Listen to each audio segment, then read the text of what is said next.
Olá pessoal, boa noite, seja muito bem-vindo à nossa live, nosso papo aqui entre profissionais, numa live exclusiva para você que é psicólogo, você que é psicopedagogo, que atende crianças com TDAH. Seja muito bem-vindo, muito bem-vinda. Leia, seja bem-vinda. Apesar dessa live ser focada, né, ser direcionada para profissionais, para psicólogos e psicopedagogos, se você é mãe de TDAH, quiser ficar aqui com a gente, você será muito bem-vinda aqui na nossa live. E é bom, né, a gente saber sobre o atendimento das crianças, né, porque a gente pode fazer uma avaliação para ver se aquilo que está acontecendo, né, com o filho tá adequado, né, ao processo, né, se está tudo correndo bem. Então, é importante que você também entenda como funciona, né, o processo de atendimento de crianças com TDAH. Então, seja muito bem-vindo você que é mãe de TDAH também aqui na nossa live. E agora a gente vai ter, toda semana a gente tem o nosso papo de mãe TDAH na quarta-feira, né? E a gente vai ter nessa quarta-feira agora.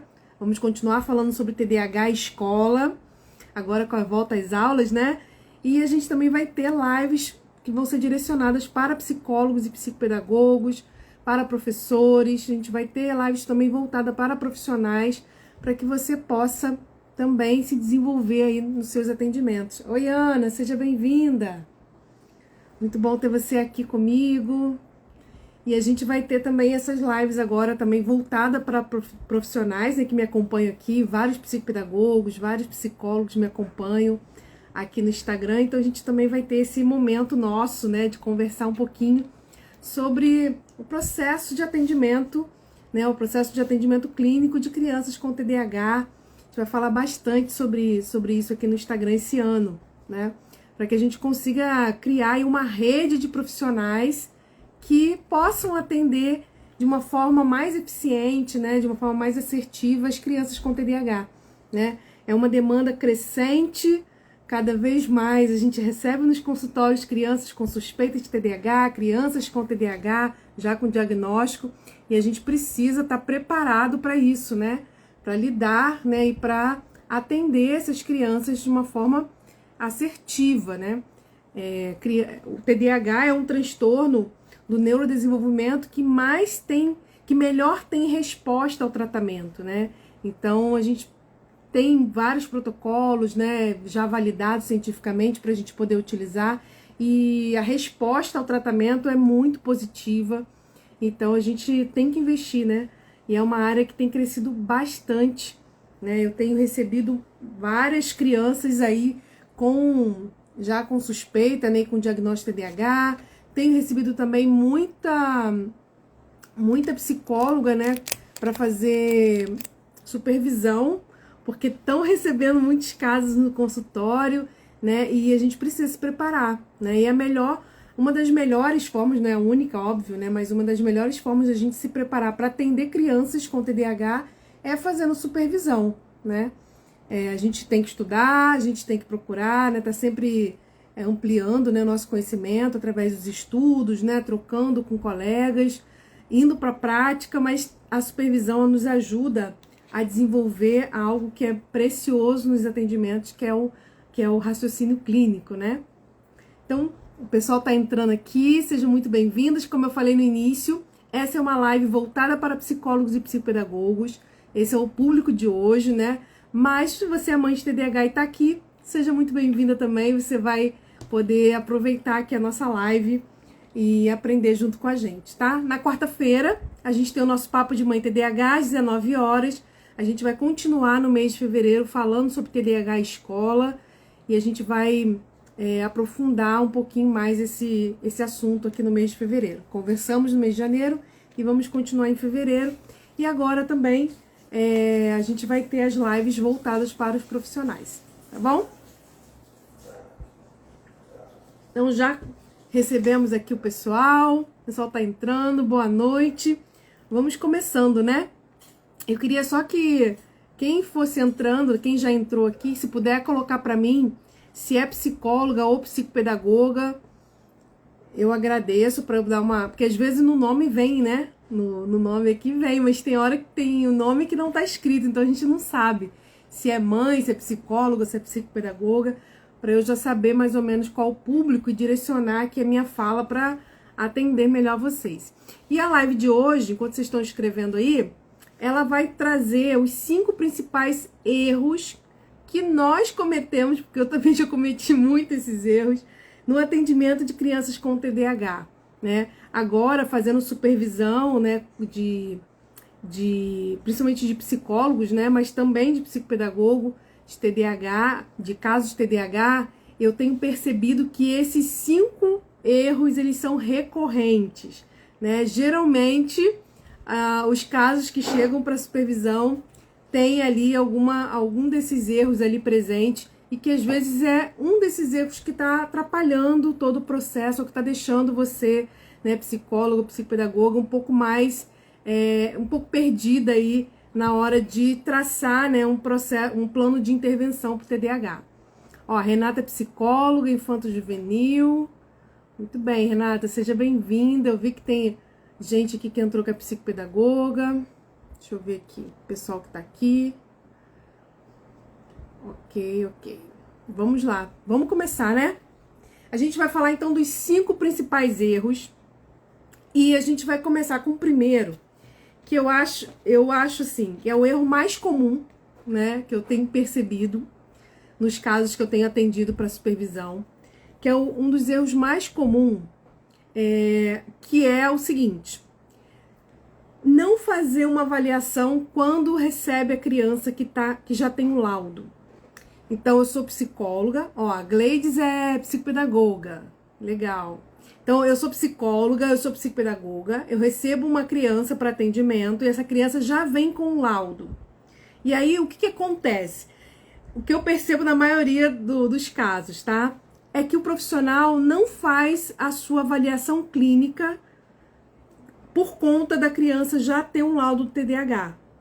Então, assim, gente, o diagnóstico, ele faz parte da avaliação, mas ele não é um objetivo final da nossa avaliação.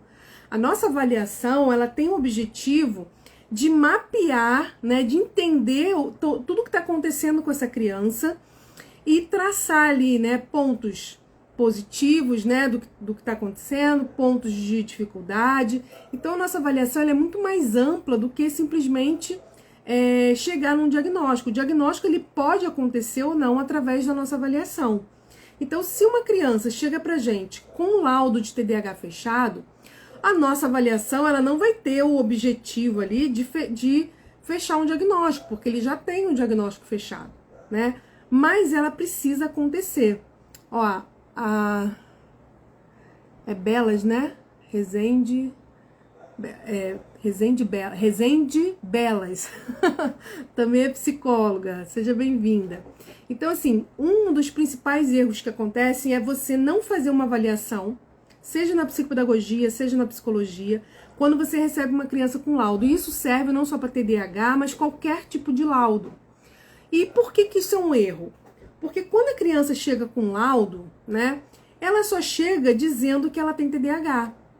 Agora, se não fomos nós que participamos do processo de diagnóstico, nós não sabemos como foi feito esse processo. A nossa avaliação ela não vai ter o objetivo de identificar se aquele laudo está correto ou não. Não é esse o objetivo. Mas em algumas situações a gente pode até chegar a uma conclusão de que o laudo pode não ser aquele que foi nos apresentado. Às vezes a gente pode chegar a uma conclusão de um outro transtorno, de uma outra condição, através dessa avaliação que a gente faz, né? Então o objetivo não é a gente questionar o laudo, mas a gente pode chegar ou numa conclusão de que aquele laudo não tá legal, né? Que precisa ser reavaliado, revisto, ou até a gente pode chegar à conclusão de que além daquele transtorno, né, daquele laudo que a criança já tem, pode ser que ela tenha alguma comorbidade que antes ela não tinha e que agora ela tá apresentando, ou que não foi detectado no momento da avaliação onde foi feito o diagnóstico. Então, a nossa avaliação, ela tem esse viés, mas ela também tem o viés de mapear toda essa criança.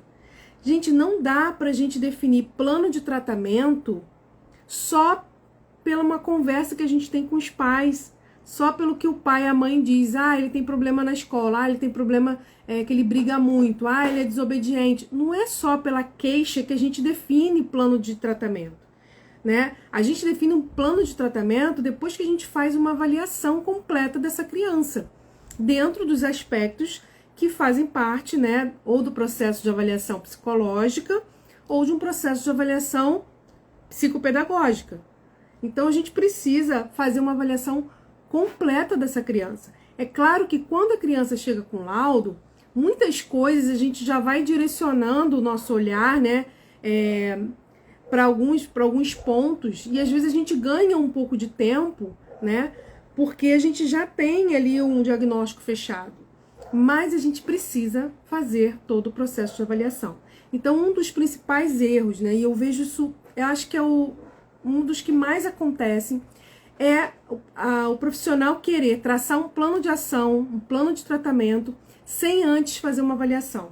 E essa avaliação, ela precisa incluir ali a família, né, coletando os dados da família, todo o histórico de vida dessa criança, precisa ser, né, através do atendimento à criança, coletando dados, conversando com essa criança e também coletando informações de outras fontes que se fizerem necessárias. Então, da escola ou de outros ambientes que a criança tiver convivência, né, e também estiver apresentando alguma dificuldade também.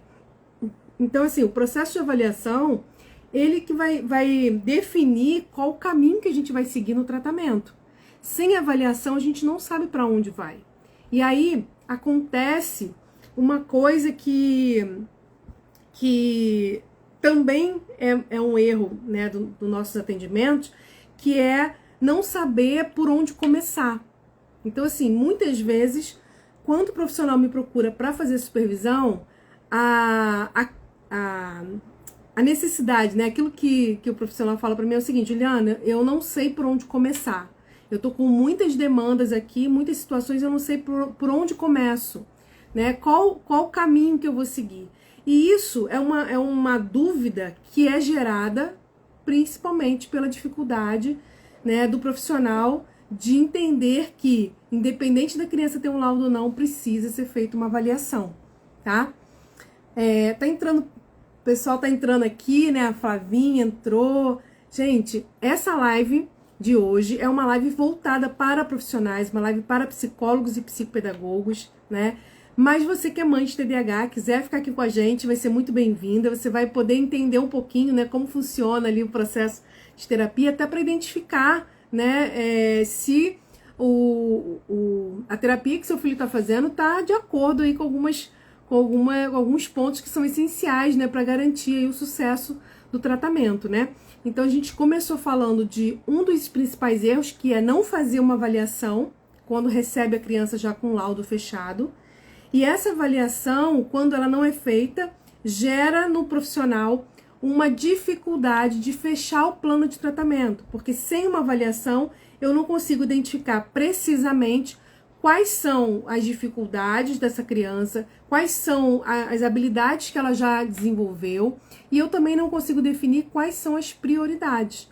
É a avaliação que vai me ajudar a definir, junto com a família e junto com o meu paciente, quais são as áreas que a gente vai precisar trabalhar e quais dessas áreas a gente vai começar a trabalhar primeiro. A gente vai precisar desenvolver um plano de ação que vai trabalhar com as prioridades. Então, gente, não cometam esse erro daqui para frente. Chegou uma criança com TDAH, já com diagnóstico fechado, passe pelo processo de avaliação. Faça uma avaliação completa dessa criança, identifica, né, quais são as habilidades que precisam ser trabalhadas, aquelas que ele já desenvolveu, que são pontos fortes, que a gente pode utilizar, né, como apoio. Mapeie a vida dessa criança para que você consiga, né, definir quais são os passos que você vai ter que tomar daí para frente. Né? Sem avaliação, a gente fica perdido no processo, porque a gente não sabe qual caminho seguir. É a avaliação que vai nos mostrar qual o caminho que a gente vai seguir a partir daí, né? Então, converse com a família logo no início, mostre para a família a importância desse processo de avaliação, né? Que você precisa entender o que está acontecendo de uma forma mais ampla para que você de fato consiga ajudar a criança. Até porque a gente sabe que cada criança com TDAH tem um perfil diferente, né? Não adianta a gente querer achar que duas crianças com TDAH, né? Elas vão ser iguais e o plano de tratamento vai ser igual, porque não vai ser. Não vai ser. Cada criança, ela tem o seu perfil, cada criança, ela tem as suas características, as suas dificuldades, e a gente precisa traçar um plano voltado para aquele perfil, né? Aquelas características daquela criança, as demandas daquela criança, né? Essa semana eu atendi uma psicóloga e a gente conversou sobre 4 casos de TDAH. 4. E os 4 casos, 3 eram basicamente mais ou menos da mesma idade e um já era adolescente. E os 4 casos de TDAH eram totalmente diferentes um do outro. Cada um tinha o seu histórico, cada um tinha as suas demandas, cada um tinha as suas necessidades. O foco do tratamento era específico para aquele caso. Então, tratamento de TDAH é específico. A gente tem protocolos? Tem. A gente tem algumas orientações que nos norteiam no tratamento? Sim. Mas o plano de tratamento ele precisa ser organizado de forma que vá atender as necessidades específicas de cada criança. Oi, Carla, seja bem-vinda. Então, primeiro erro que a gente não vai cometer mais daqui para frente é não avaliar a criança quando ela chega já com o laudo fechado. A gente precisa passar por esse processo de avaliação, tá? Talvez você não precise demorar tanto, né, quanto você faria uma avaliação, né, com o objetivo de identificar se realmente é TDAH, se não é, mas você precisa fazer essa avaliação completa sim, tá? Então, por exemplo, eu recebo uma criança com TDAH, com laudo de TDAH fechado. Eu preciso fazer uma anamnese com essa família, mesmo que a criança já tenha um laudo, né? Então, é importante que a gente faça isso. Ó, Renata colocando, eu cometo esse erro. Eu também já fiz muito isso, Renata, no início, né? Porque a gente acha que a avaliação é para diagnóstico, né? E não é.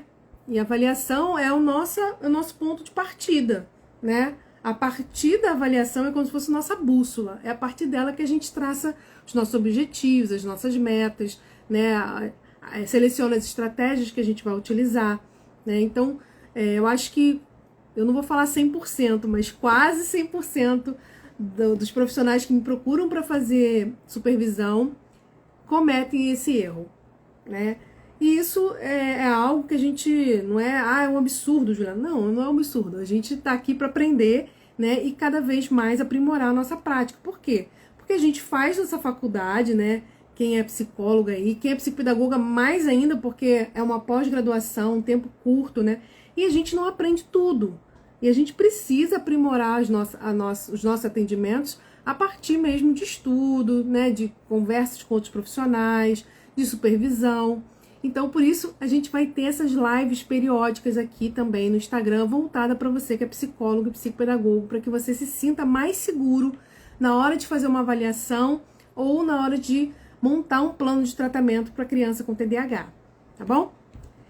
Vamos para o segundo erro, que tem muito a ver com o primeiro, porque quando você não faz essa avaliação logo no início, né, que você não identifica ali, né, o que está acontecendo, né, com o seu paciente e tudo mais, se você não faz essa avaliação, os outros 4 erros acabam acontecendo como consequência, né? Oi, querida, tudo bem? Boa noite. E acaba acontecendo por consequência. Por quê? Porque se você não faz uma avaliação no início, você fica perdido diante de tantas demandas. E quem atende crianças com TDAH sabe que as demandas são muitas, né? A família chega muitas vezes falando sobre uma coisa que está muito gritante, mas se você observar na segunda semana, na terceira semana, cada semana é uma demanda diferente. Cada semana acontece uma coisa nova. E se você for atender de acordo com as demandas que vão acontecendo, você vai ficar apagando incêndio toda a vida e não vai conseguir nem traçar o seu plano de ação, o seu plano de tratamento, muito menos colocar esse plano de tratamento em prática. E aí, qual é a sensação? A sensação da gente, como profissional, é que a gente não está conseguindo fazer o nosso trabalho, é que a gente não está conseguindo ter resultado, né? Que a gente está andando em círculos. E para a família, a sensação é a mesma. Eles olham para o tratamento e não conseguem perceber ganhos. Por que eles não conseguem perceber ganhos? Porque cada hora a gente está apagando incêndio de uma coisa e quando melhora uma coisa, piora a outra, e a gente não consegue mostrar resultado com os nossos atendimentos, porque o foco de atendimento cada hora é um.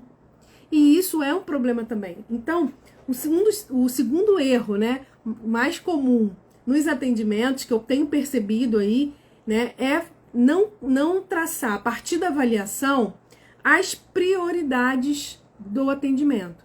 Então, a partir da avaliação, a gente vai detectar todos os problemas que estão acontecendo com a criança. E a gente vai perceber que não são poucos, né? Quem atende TDAH, né, pode até colocar aí nos comentários. São várias demandas ao mesmo tempo, né? Até porque TDAH não é TDAH só na escola ou só em casa. É TDAH em todo lugar. Então, ela apresenta vários tipos de dificuldades. E se a gente não conseguir ajudar a família a selecionar quais são as dificuldades que são prioridade para a gente começar a trabalhar, a gente cai nesse erro aí de ficar apagando incêndio, né? Então, o plano de tratamento, ele vai ser feito a partir da avaliação e ele vai ser focado nas prioridades. E como que a gente identifica as prioridades? Quando a gente não foca nos sintomas e sim nos prejuízos. Ok? Ah, Juliana, mas aí o TDAH, os sintomas de TDAH é desatenção, é hiperatividade, impulsividade, então eu tenho que trabalhar a atenção, hiperatividade, impulsividade. Não necessariamente, gente. A gente vai focar nos prejuízos que esses sintomas estão trazendo para a vida da criança. Então, o que os sintomas do TDAH, que a gente detectou, que a gente observou, né? Que a família ali também trouxe pra gente, que a criança trouxe pra gente, o que esses sintomas têm trazido de prejuízos? Ah, tem trazido prejuízos na questão do rendimento escolar, tem trazido prejuízo na questão de fazer e manter amizades, tem trazido prejuízo na questão de seguir regras, né? De lidar com não, lidar com frustração. Então, não é o sintoma em si que a gente vai focar. Apesar de, claro, ele ser alvo da nossa avaliação, né, e norteador do nosso processo. Mas a gente precisa identificar quais comportamentos, né, quais áreas, quais comportamentos estão trazendo maiores prejuízos para essa criança. Então, o segundo erro, né, que acontece é não focar nos prejuízos e sim nos sintomas. E quando a gente não foca nos prejuízos e sim nos sintomas, a gente acaba apagando muito incêndio, porque os sintomas, eles aparecem todo dia. Eles aparecem toda semana. E cada hora ele vai trazer um prejuízo diferente, cada hora ele vai trazer uma demanda diferente. E se a gente ficar apagando incêndio toda semana, a gente não evolui no tratamento e a gente se sente meio que parece que a gente não tá conseguindo, né, oferecer o melhor para a criança, e a família também não consegue perceber valor, né, resultado no nosso atendimento. Então, qual é a ideia? Fazer uma avaliação, a partir dessa avaliação, mapear, né, os prejuízos que essa criança está enfrentando, né, no seu dia a dia, nas áreas, e depois que você definir esses prejuízos, você começar a selecionar quais são as prioridades. E como que eu defino prioridade? A partir daquelas áreas que mais trazem prejuízo para a criança e para aquelas pessoas que estão no seu entorno, tá?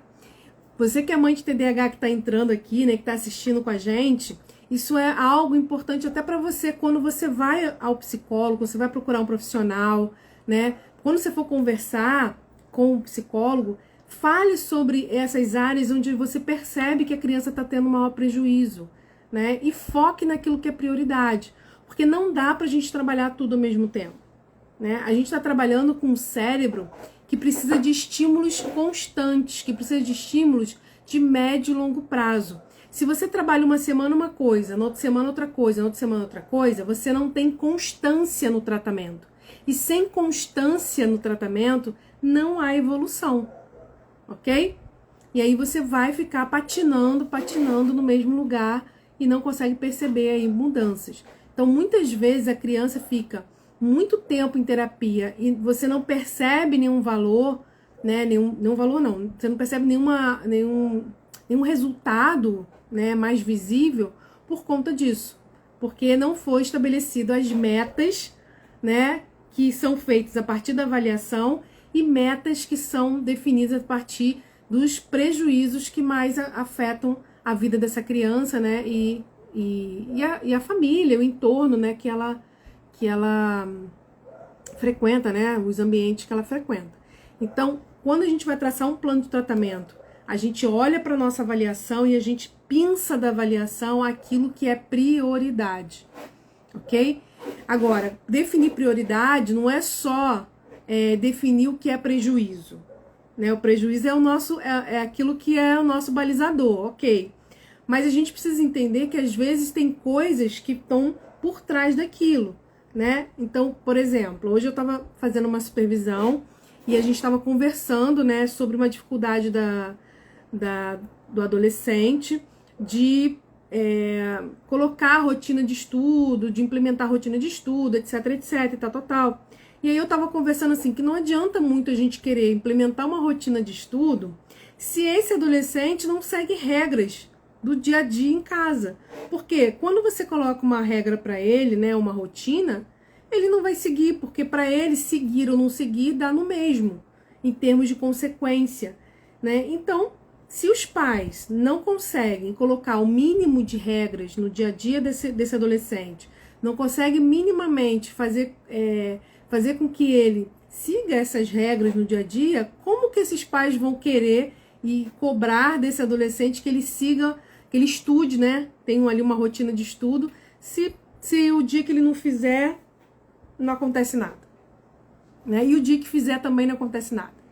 Então, trabalhar a rotina de estudo é importante, mas a gente tem que ver o que está por trás disso, né? Que a gente precisa entender que tem coisas que a gente tem que trabalhar antes disso para chegar na rotina de estudo.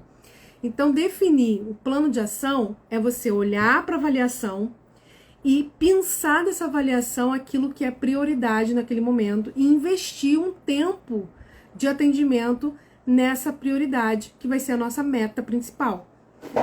Avançou naquela meta, a gente reavalia ali, né, com a família e seleciona novas metas. Agora, não dá para trabalhar tudo ao mesmo tempo, tá? Isso é um erro que acontece muito.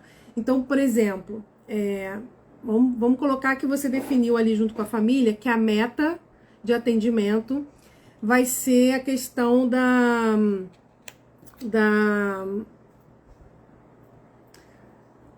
desregulação emocional em casa quando a criança ouve não. Você está trabalhando isso com ele, é uma meta que foi definida junto com a família, junto com a criança, está ali.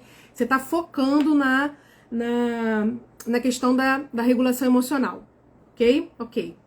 Aí, de repente, passou ali umas semanas, a família chega para você e fala assim, agora eu tô com um problema porque ele brigou na escola, ou brigou na escola tem a ver com regulação, mas, por exemplo, não tá conseguindo manter as amizades dele, não sei o quê, e aí ele traz um outro problema para você resolver.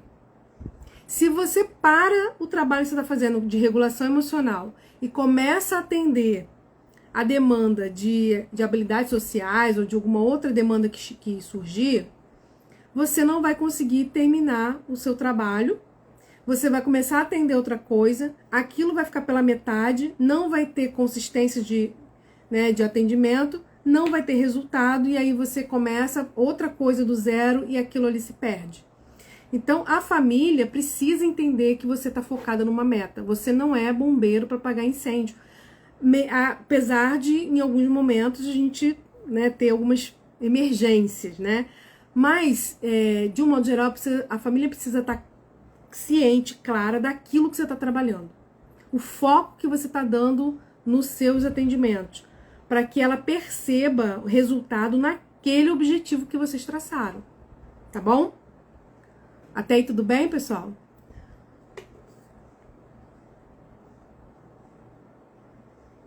Então, o segundo erro vem quando a gente não traça as prioridades do atendimento, a nossa meta de atendimento, baseado naquilo que realmente é prioridade, naquilo que está trazendo maior prejuízo para aquela criança e para a família, tá?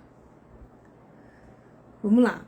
Terceiro erro que também a gente acaba cometendo, né, quando a gente vai atender crianças com TDAH, que é consequência do segundo, que é o seguinte: quando eu não faço uma avaliação, né, quando eu não defino prioridades, quando eu não defino qual vai ser a minha meta de atendimento num período de tempo, o que eu acabo fazendo? Eu acabo trabalhando em cada sessão uma habilidade diferente.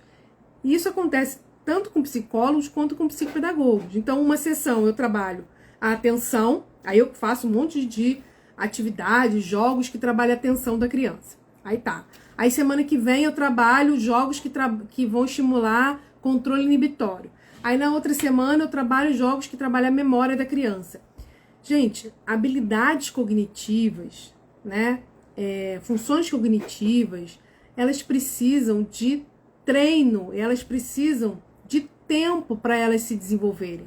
Não é uma sessão, duas, ou uma sessão esporadicamente que vai fazer com que esse cérebro se desenvolva. A gente está falando de um cérebro que tem um funcionamento diferente.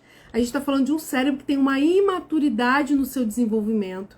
Então, ele precisa de estímulo mais intenso, ele precisa de um tempo, né, de consistência e constância nesses estímulos para que a gente consiga observar resultados.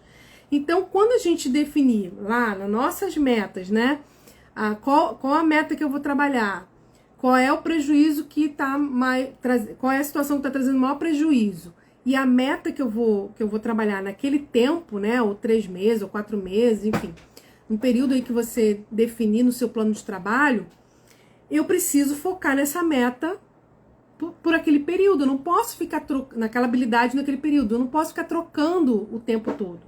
É claro que existem habilidades que a gente trabalha em conjunto, né? Então, a gente vai trabalhar ali, né? Ao mesmo tempo que está trabalhando uma coisa, a gente trabalha outra, mas o nosso foco intencional precisa estar na meta que a gente traçou para ser desenvolvida, né? Para ser atingida naquele período de tempo que a gente traçou ali no nosso plano de ação, tá? E aí, claro, no final daquele tempo que a gente programou, a gente vai reavaliar, identificar se houve avanço, né? E tendo avanço, a gente pode ou continuar, porque o avanço precisa ainda ser maior, ou mudar a meta, né? Caso seja necessário também, a gente pode mudar de meta, tá bom? Mas a gente precisa focar na habilidade que tem a ver, né, com os prejuízos, com a meta que a gente definiu. Porque mudar de habilidade a cada sessão não vai trazer resultados consistentes, ou pelo menos não com a rapidez que a gente gostaria, né? Vai demorar muito mais para você ver resultado, porque você trabalha atenção aqui, daqui a não sei quanto tempo você trabalha de novo, e a gente precisa colocar aí um pouco mais de intensidade nesse processo, tá? Tudo bem? Então vamos para nosso quarto erro, que também acontece. Pessoal, se algum de vocês tiver alguma dúvida num desses erros, numa dessas situações que eu tô colocando aqui, vocês podem colocar nos comentários, a gente vai conversando e vai ampliando, tá bom? Eu tô trazendo pontualmente os erros, né, e trazendo a importância da gente não cometê-los. Mas se você quiser ampliar um pouco mais essa discussão, é só colocar sua pergunta aí nos comentários, né? Colocar aí sua dúvida que a gente vai conversando, tá? Então vamos recapitular aí o pessoal que está entrando. Primeiro erro, não fazer uma avaliação quando a criança já chega com o laudo fechado. Isso é um erro que vai comprometer todo o processo, tá? Segundo a partir dessa avaliação, ou por não ter feito essa avaliação, não selecionar as prioridades de atendimento, ter uma meta muito ampla ou muitas metas ao mesmo tempo, tá? Então a gente precisa sim olhar para essa avaliação e pensar aquilo que é prioridade, focar naquela prioridade. E conforme a gente vai trabalhando, a gente vai acrescentando outras né, de acordo com a necessidade. Mas a gente precisa ter um foco. Se a gente começar a querer trabalhar tudo ao mesmo tempo, a gente não vai dar conta. A gente não vai dar conta, né, da questão escolar, da questão da socialização, da desregulação emocional e do comportamento. A gente não vai dar conta de tudo ao mesmo tempo. Vamos identificar aquilo que tem maior prejuízo e focar naquilo, e aí depois a gente passa para outra meta, assim que aquela estiver já se desenvolvendo, tá? Eu vou dar um exemplo de hoje, né, a supervisão que eu fiz hoje. A gente tinha ali uma questão muito, que a mãe, né, queria muito que fosse trabalhada a questão escolar. A gente identificou que tinham outras questões importantes e que não adiantava a gente trabalhar rotina de estudo ou questões escolares sem trabalhar essas outras questões antes, né? E o que a gente definiu ali, né? Claro que a psicóloga vai trabalhar isso com a família, mas a gente conversou na supervisão que era importante mostrar isso para a família e mostrar que o prejuízo maior, né, não era a escola era uma consequência de outros prejuízos que eram muito mais significativos na vida desse adolescente, e que trabalhando esses prejuízos, a escola ela teria uma melhora como consequência, ou se não houvesse uma melhora como consequência, a gente teria um terreno mais fértil para trabalhar a questão escolar. E uma outra questão, a possibilidade de dividir as metas, né? Então, o psicólogo trabalhar algumas metas e essa questão escolar, a gente encaminhar para um psicopedagogo, para que esse psicopedagogo pudesse trabalhar essas metas escolares em paralelo, né? Então, também há essa possibilidade, porque se a gente, como psicólogo, for abraçar tudo, né? Assim como quem é psicopedagogo também não vai abraçar tudo, né? A gente precisa definir ali e, se for o caso, fazer encaminhamento, se for possível, né? Fazer atendimentos com mais de um profissional, tá bom? E o terceiro erro que a gente falou foi a questão de ficar mudando de habilidades, né, ou de objetivos a cada sessão, e não focar naquela meta prioritária que a gente definiu na avaliação, né, e colocou ali no plano de intervenção, onde a gente vai ter que trabalhar com essa meta durante um período até que os resultados comecem a aparecer, né? Focar naquilo, dando consistência e constância, né, no atendimento, focado naquelas metas. Então, esses foram os 3 primeiros erros. O quarto erro, que também acontece muito, é quando a gente foca no recurso e não na habilidade, né, ou não na meta que a gente está querendo trabalhar. Na verdade, na habilidade, né? A gente tem a meta e essa meta, ela envolve algumas habilidades que a gente vai ter que desenvolver. E essas habilidades vão ser desenvolvidas utilizando recursos. Então, não é o recurso que vai ditar o que eu vou trabalhar. São os objetivos, as metas, as prioridades que vão definir o que eu vou trabalhar, qual caminho eu vou seguir. E a partir desse caminho que eu defini, né, que é a minha meta, eu vou selecionar os recursos que vão me ajudar a atingir essa meta, ok? Então, o caminho é o contrário do que muitas vezes a gente faz, né? Então, olha, gente, eu tenho um paciente com TDAH. Alguém tem um recurso para trabalhar com TDAH? Alguém tem um jogo para trabalhar com TDAH?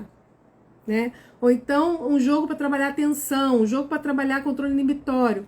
A gente tem vários jogos que trabalham com isso, mas a gente não seleciona o jogo pelo transtorno ou o jogo por essa habilidade ampla, né? A gente seleciona o recurso pela meta que a gente quer atingir. Então, se a minha meta é melhorar, né, a regulação emocional do meu paciente, eu preciso traçar ali todo o passo a passo, né, todo o meu protocolo de atendimento de regulação emocional, e cada etapa do meu atendimento de regulação, da minha intervenção, né, de regulação emocional, eu vou selecionar os recursos que vão me ajudar a trabalhar com o meu paciente. Então, o caminho ele tem que ser a partir das metas que eu tracei, daquilo que eu quero, né, dos objetivos que eu tenho com o meu paciente, eu vou selecionar os recursos que vão me ajudar para isso. E trabalhar com crianças, né, é a gente trabalhar com recursos mais concretos, quanto menor a criança, mais comportamental vai ser o tratamento, né? E aí, quando vai crescendo um pouco mais, entrando na adolescência, a gente vai trabalhando também as questões cognitivas comportamentais, né? Vai entrando um pouco mais nessa área mais cognitiva, por conta da abstração do pensamento e tudo mais. Então, atender crianças com TDAH, né, é a gente fazer uma boa avaliação, independente da criança já ter laudo ou não, definir, né, quais são os prejuízos que essa criança está tendo a partir dos seus sintomas. Dentro desses prejuízos, eu vou selecionar quais são as prioridades, né? E dentro dessas prioridades eu traço metas de atendimento. Tracei minha meta de atendimento, eu vou focar nessa meta por um tempo até que os resultados comecem a aparecer. Tracei essas metas, eu vou então identificar o que eu preciso fazer para chegar nessa meta. E aí sim é que eu vou selecionar os recursos que vão me ajudar a atingir esses objetivos e essas metas. Entendeu? Então o caminho é exatamente esse, né? A avaliação, começa da avaliação, entra no plano de tratamento, e o plano de tratamento é que vai nos guiando aí, né, naquilo que a gente precisa fazer para que a gente não perca o foco, ok? E a gente vai então para o último erro que também é cometido, que esse erro, gente, todos os outros também são importantes, comprometem, né, o processo de atendimento, é óbvio, né? Mas o quinto erro, ele, além de tudo, quando a gente comete o quinto erro, eu já vou falar para vocês, a gente está deixando de oferecer para a criança o tratamento padrão ouro do TDAH. O que é tratamento padrão ouro para TDAH? É o tratamento que tem melhor resultado dentro de custo-benefício para aquele transtorno, porque já foi pesquisado inúmeras vezes, né, e validado pela pesquisa científica. Então, qual é o tratamento padrão ouro de TDAH? Medicação, terapia cognitivo-comportamental, né, que é a TCC, e treinamento de pais. Esses três fazem parte do tratamento padrão ouro do TDAH. Então, quando você, psicóloga, psicopedagoga, comete o quinto erro, que é não incluir os pais no processo, né? Você está, além de cometendo um erro, né? Porque você atender criança sem atender os pais é um erro já, né, que complica muito. Mas você também não vai estar oferecendo para o seu paciente o tratamento padrão ouro, tá? E quando eu falo incluir os pais, eu não estou falando de conversar com os pais de vez em quando, ou fazer devolutiva. Eu não estou falando disso, tá? Porque isso os profissionais já fazem, né? Faz a avaliação, depois marca para fazer devolutiva, depois de vez em quando chama os pais lá para dar alguma orientação e tal. Não é isso que eu estou dizendo. Quando eu falo incluir os pais, eu estou falando dos pais fazerem parte do processo de tratamento. A gente oferecer para eles um atendimento de orientação e treinamento de pais. Por que orientação e treinamento? Porque a orientação faz parte, toda a orientação que a gente vai dar para eles, e o treinamento é acompanhar eles colocando essas orientações em prática, treinar os pais para colocar aquilo que a gente orientou em prática, desenvolver essas habilidades que muitas vezes os pais não têm. Então, por exemplo, uma comunicação mais assertiva, saber dar reforço positivo. Os pais costumam não saber fazer isso. Então, não adianta só eu orientar os pais que eles precisam dar reforço positivo para os filhos, porque isso é importante, né, para o TDAH, se eu não treino esses pais a fazer isso. Não adianta só eu explicar para eles o que é e como faz. Eu preciso treinar esses pais a utilizar o reforço positivo no dia a dia. E isso, muitas vezes, eu vou te falar, a maioria ou quase todos os profissionais que me procuram para fazer supervisão não fazem isso, né? Atende os pais de vez em quando, dão orientação, mas não faz o treinamento. e o treinamento faz parte do tratamento do TDAH. Se você é psicóloga, se você é psicopedagoga e você não incluiu ainda dentro do seu pacote de atendimento o treinamento de pais quando você atende crianças com TDAH, você precisa fazer isso. Se você não acha que não está pronta para fazer ou não sabe lidar muito bem com os pais ali e tal, você precisa encaminhar esses pais para fazer o treinamento de pais com outro profissional. Mas o que você não pode fazer é negligenciar a importância dos pais passarem por esse processo. Porque senão, gente, vocês vão estar enxugando gelo e não vão ver resultados nos atendimentos de vocês, ou pelo menos não vão ver o resultado com a potência que poderia ter, né? E os pais também não vão conseguir perceber muitas vezes a evolução. Então, o treinamento de pais, ele é um potencializador dos atendimentos que você faz com a criança. Quando você faz o treinamento de pais, o resultado que você tem com o tratamento da criança, ele se potencializa. Porque a gente conseguiu generalizar as aprendizagens que a gente, né, proporcionou ali no ambiente do consultório para outros ambientes, principalmente o ambiente da casa, né? Então, os pais, eles vão ser aqueles agentes de generalização das habilidades aprendidas pela criança no consultório, nos demais ambientes onde a gente não vai estar, mas os pais vão estar. Então, não incluir os pais, né, no processo de tratamento do TDAH é um erro também, e a gente vai estar negando para essa criança o tratamento padrão ouro, tá? A gente precisa criar uma estratégia onde esses pais vão estar presentes, tá bom? Então, assim, existem várias formas de a gente fazer isso, né? Você pode fazer orientação de pais atendendo a criança. Então, eu tenho os meus pacientes e tenho os pais que eu faço treinamento de pais.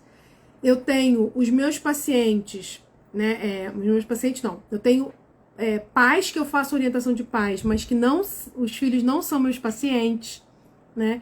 Então, eu tenho atendimento de todos os tipos. E você também pode oferecer esse serviço também, assim, diversificar também o seu trabalho, né? Não só fazer o atendimento à criança, mas também ter um serviço só de orientação de pais, sem que você precise atender a criança, tá? É claro que quando a gente atende a criança, atende os pais, né? Eu acho legal, porque você sabe ali o que está acontecendo com a criança, né? E com os pais também, fica um atendimento casado, né?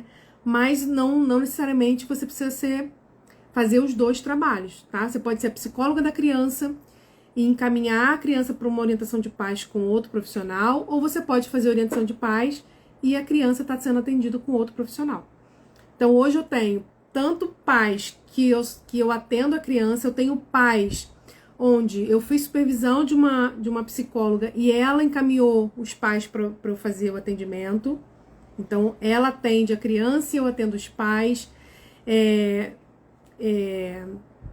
Isso também acontece.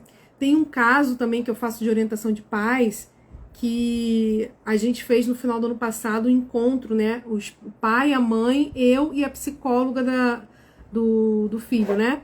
E a gente fez um encontro e foi muito legal. A gente traçou metas em comum para 2023. Foi bem interessante, né? A percepção, né? O depoimento da psicóloga dizendo quanto os atendimentos dela começou a render quando os pais começaram a fazer orientação de pais, né? Então, é uma possibilidade, a gente não pode deixar de fazer, tá? Então, são esses 5 erros. É claro que existem outros, porque a gente, né, são vários, mas esses eu acredito que são os mais comuns e são os erros que eu acho que mais comprometem, né? Mais dificultam a gente perceber resultado e mais deixa a gente meio ansioso, meio inseguro na hora de atender, né? Então, partir sempre de uma avaliação, independente da criança ter um laudo. Dessa avaliação a gente define os prejuízos, dos prejuízos a gente seleciona as prioridades, qual vai ser a nossa meta. Dessa meta a gente vai focar nessa meta durante um tempo, né, e trabalhar as habilidades que tem a ver com a meta, selecionar os nossos recursos a partir desses nossos objetivos e incluir os pais nesse processo. Porque quando os pais são incluídos no processo, primeiro que eles entendem o que está acontecendo e eles nos ajudam a generalizar as aprendizagens nos outros ambientes. E não só isso, gente. Nós atendemos a criança no consultório, que é um ambiente totalmente organizado, preparado. É um ambiente artificial, vamos dizer assim, né? É artificial porque não é a vida real da criança. Ainda que a gente crie ali situações, né, para trabalhar as habilidades, não é a vida real.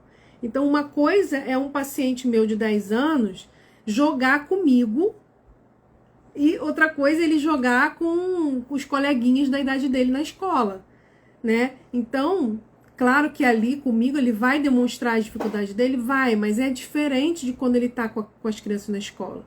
Então, é diferente de quando ele tá em casa. E em casa a gente consegue pegar essas aprendizagens e tornar contextualizado, uma coisa mais concreta, né?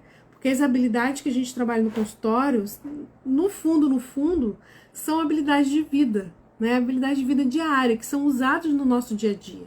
Então, quando a gente inclui a família no processo de treinamento, a gente está ensinando a família a ser mais assertivo, a se comunicar melhor com a criança, a ter mais empatia, a saber colocar regras e limites, a dar consequência de uma forma adequada, a conseguir ajudar essa criança a utilizar as habilidades que ela aprendeu no dia a dia dela, né?